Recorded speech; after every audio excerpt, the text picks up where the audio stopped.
texto. Congresso, fala em Congresso no Brasil. Esse bando de salafrário. Deputado, as deputinhas.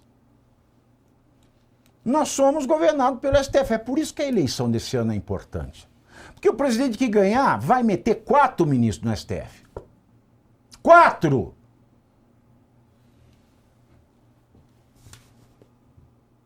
O presidente que ganhar, ele pode devolver ao Brasil a normalidade institucional do Estado de Direito, ou ele pode condenar o Brasil por mais meio século.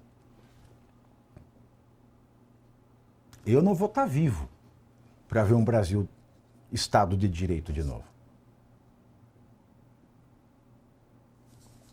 Não vou. E muitos de vocês também não vão.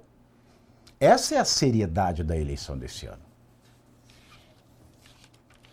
Por 6 votos a 4, o plenário do Supremo Tribunal Federal impôs uma derrota ao Mussolini da Moca, que foi relator das, muito entre aspas, investigações do 8 de janeiro.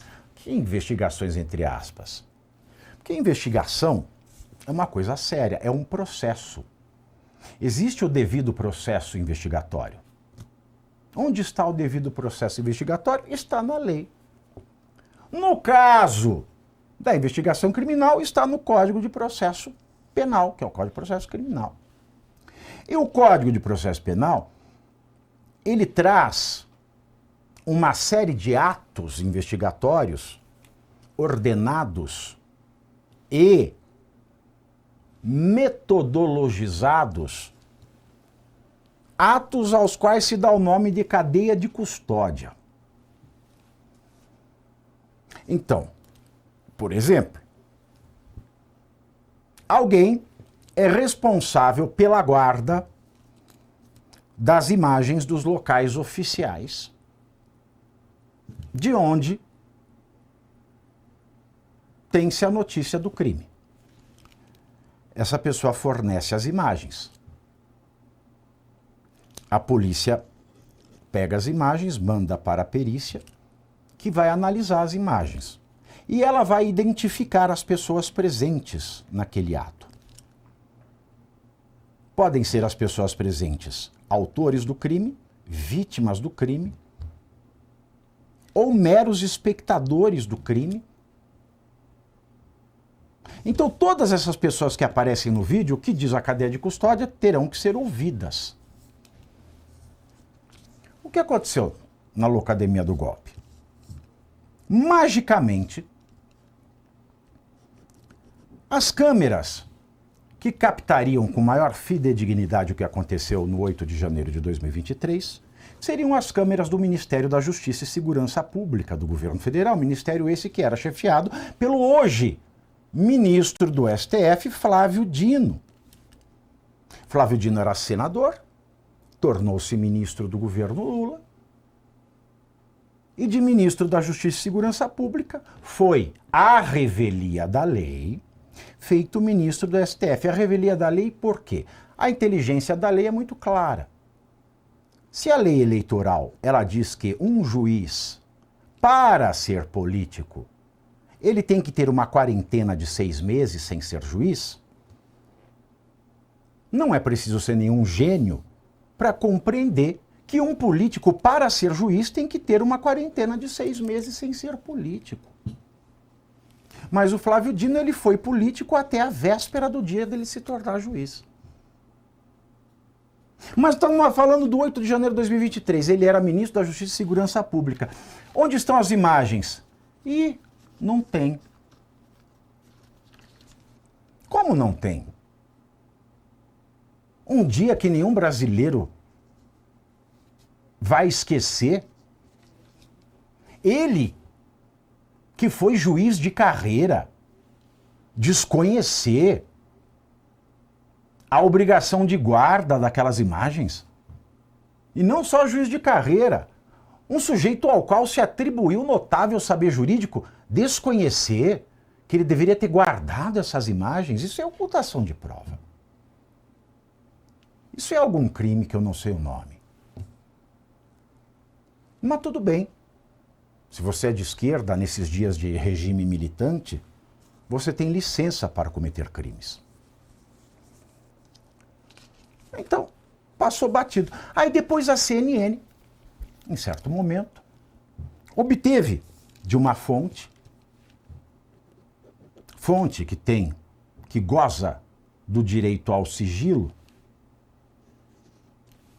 sigilo esse que foi rompido porque o Alexandre de Moraes chamou na chincha o dono da CNN para saber quem tinha entregue aquelas imagens. Essa história foi horrível, nunca veio a público. E não virá. Nessas imagens que foram ao ar na CNN, nós víamos o próprio ministro Flávio Dino, nós víamos Gleisi Hoffmann, nós víamos o G. Dias que sumiu. O G. Dias sumiu. Eu lembro da esquerda que foi perguntando onde está Amarildo.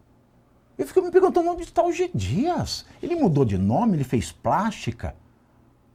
E tomou 5 litros de Monjaro. O que aconteceu com ele? Está cabeludo? Ninguém mais viu o G. Dias. Alguém daquelas imagens foi ouvida? Não. Isso é um exemplo apenas da nulidade do processo que condenou o Bolsonaro por quebra de cadeia de custódia. E tantos outros exemplos, eu poderia passar aqui uma semana falando para vocês de coisas. Então, com relação às investigações do 8 de janeiro, que o Alexandre era relator, ele sofreu um revés.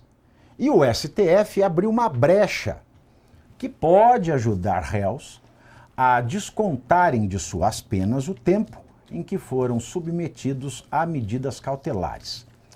Esta é uma rara derrota de Moraes em casos julgados pelo tribunal, que tem como pano de fundo a insurreição que culminou com aquelas invasões e depredações da sede dos 3 poderes.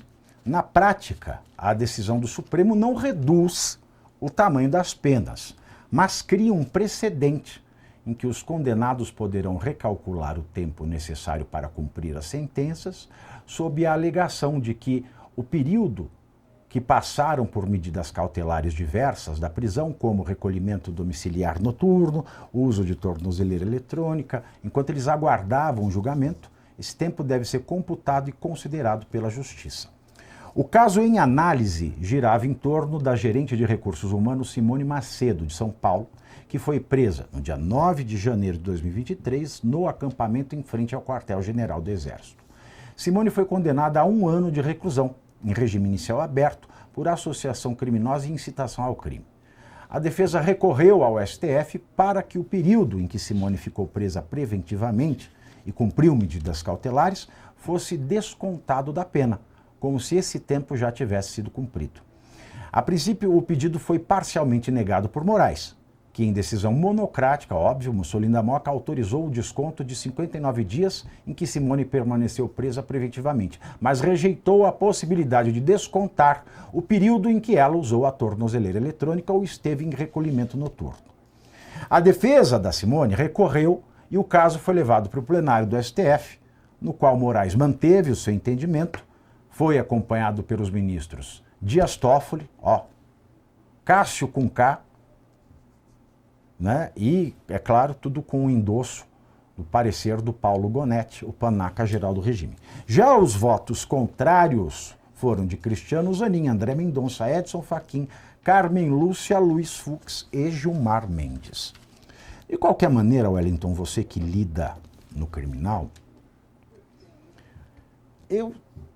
você olha, tá legal.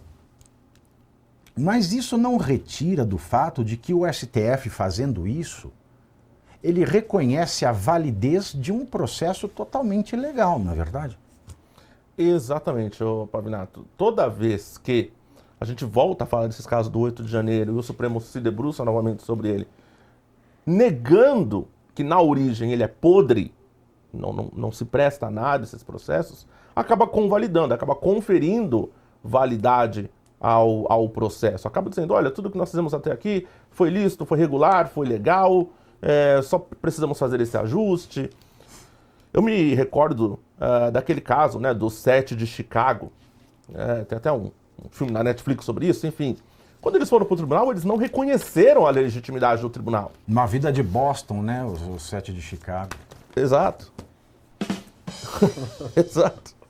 Mas eles não reconheceram a legitimidade do tribunal. Uma postura, evidentemente, bastante revolucionária, digamos assim, mas que, é como você falou, a premissa. Qual que é a premissa? Vocês não têm legitimidade para solapar uma lei e me condenar desobedecendo a lei que vocês dizem que eu também desobedeci. Então, quando o Estado ele perverte a legalidade, ele também está, entre aspas, né, cometendo um crime. E ele te acusa de cometer um crime e te julga cometendo um delito. Portanto, é o Estado que parece que não se vincula à lei que ele mesmo criou. Isso é absurdo. E este caso do 8 de janeiro, todos eles fedem. Eles fedem.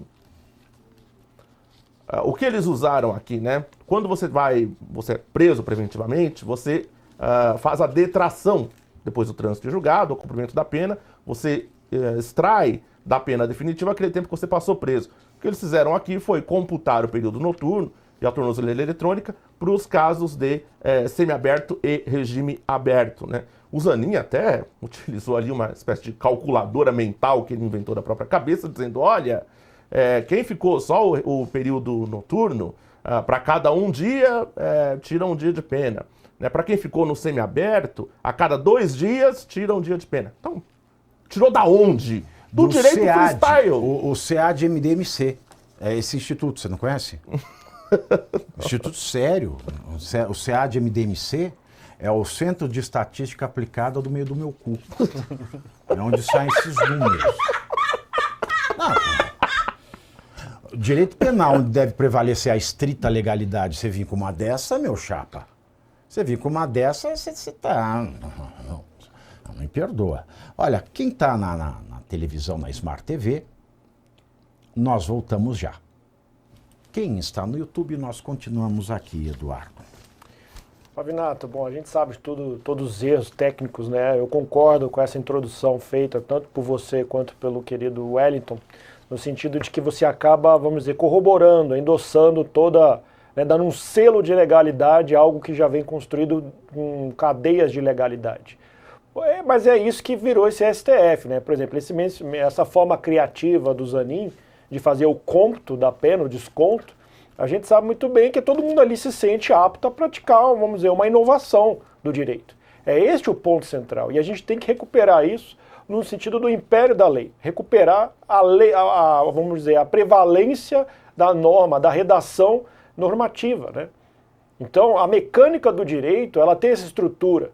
E olha que tem gente que argumenta, tá? Teve aquele caso do espião, né, em Cuba, que foi preso, né, foi noticiado hoje, que ele está preso em Cuba, e aí o regime cubano falou que ele desrespeitou o Estado de Direito. Lógico, lá tem as leis, né? Tem as leis do regime. Então o Estado de Direito você tem que avaliar exatamente conforme o mestre Pavinato falou, pela premissa, né? Se você quiser dar uma ótica subjetiva, diferentemente da ótica objetiva, porque a objetividade ela não depende dessa flexibilidade que a individualidade dá. Vou dar e só para colocar, Sim. Não existe Estado de Direito sem objetividade. Sem objetividade. Objetividade é condição sine qua non para que haja Estado de Direito. A regra do jogo está escrita. É a objetividade. Senão é exceção. Senão é o estado de exceção. Inciso 37 do artigo 5º.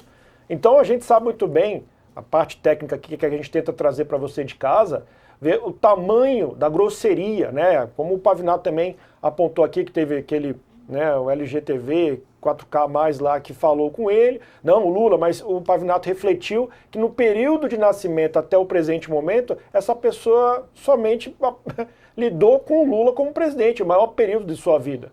Da mesma forma, imagine você, quem está cursando o direito, que é um curso de 5 anos, sobre a situação do inquérito das fake news, que foi de ofício, ali em 2019, e segue até hoje. Imagine você se formar em direito com toda essa condução monocrática. Voltamos para o varal da Smart TV, só para avisar, nós estamos falando aqui dessa loucura, né, do processo do 8 de janeiro. E que a gente se pergunta aqui, se houve mesmo a tentativa do golpe, se isso foi tão sério, por que não seguiram o devido processo legal? Eles têm medo do quê? Tiveram medo do quê? Se foi verdade que teve uma tentativa de golpe, por que burlar o processo? Sim, tivemos a perfídia, né? Perfídia, em caso o pessoal entender, teve um general do exército afirmando, não, fiquem tranquilos, nada ocorrerá. Você não pode fazer isso. Perfídia, para entender a estrutura, você depende da boa-fé da que ele se apresenta para aquela outra pessoa. Perfídia é uma música do Calbi Peixoto. Para aquela pessoa confiar em você. Você acaba atraindo a pessoa pelo princípio da boa-fé e acaba aprisionando a pessoa. Isso é a perfídia. Você não pode fazer isso. Inclusive, até em termos de guerra, é crime, né? Pela própria Convenção de Genebra. Então você não pode usar. Aí tem a concussão, o princípio da concussão, né, que você não pode acabar, não, bis in idem, né, abolição do Estado Democrático de Direito, abolição violenta, então, 2 condenações dessa categoria. Então, é uma série de fatores, súmula vinculante 14, ninguém teve acesso na fase de inquérito para formular sua defesa, não teve princípio razoável para a conclusão do inquérito, que é o artigo 93, salvo engano, na Constituição. Então, se ficar falando aqui, a gente vai ficar até amanhã. São sempre esses detalhes que acabam seguindo. Não, mas tudo bem, chegou essa altura, vamos seguir. Ou usou aquela estratégia da Carmen Lúcia. Até segunda-feira, né, não pode, mas até segunda-feira pode. Então, só a cabecinha. Só a cabecinha. Então, Carmen conclui Lúcia. o raciocínio, fica parecendo isso. Não, poder não pode. Mas nesse caso do 8 de janeiro, a gente deixa, Pavinato. Não pode, mas a cabecinha eu deixo. Mas todo mundo esquece que censura é igual piroca, não tem ombro. Entrou a cabecinha, meu amor. Ai, tem um corno aqui, Caetano Augusto. Tem vários aqui. Ah, mas isso é muito corno. É que eu falei, é tudo que eu falo aqui não vale nada. Você vê aqui, ó, tá caindo spot de luz aqui. Então tudo que eu falo merda é a mesma coisa. A minha palavra